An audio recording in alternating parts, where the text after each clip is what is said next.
Coverage continues now from our nation's capital. That's where we find our Washington Bureau reporter, Samantha-Jo, tracking the effort to change gun laws and make schools safer. Bring us the latest, Samantha-Jo.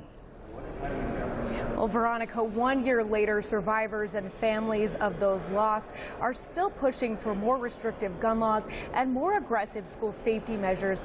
And this has really been a very aggressive push for change, even though it hasn't necessarily been in the headlines. It's really hard. It's really hard to understand that this happened. And here is like nothing. And at the same time, it's a lot.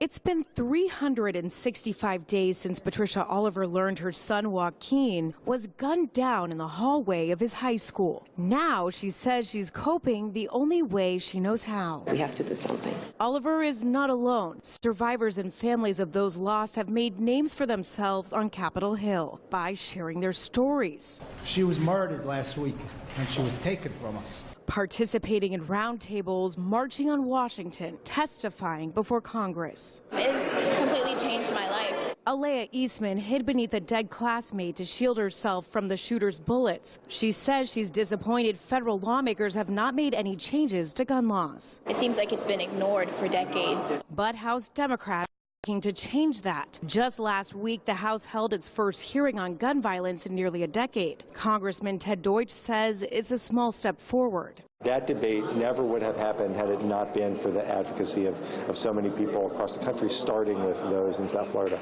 Those bills face an uncertain future in the Republican-controlled Senate. I'm focused on the legislation that actually keeps our schools safe. Several of the parents have publicly described what happened a year ago today as the most avoidable mass murder in American history.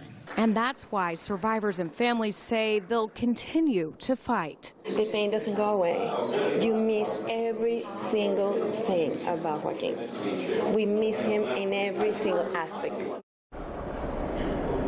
Now, the House Judiciary Committee just approved a pair of bills that would expand federal background checks to firearm purchases. That bill now heads to the House floor. We're live tonight on Capitol Hill. Samantha-Jo, Spectrum, BN9. SJ, thanks for that update. And coming up in our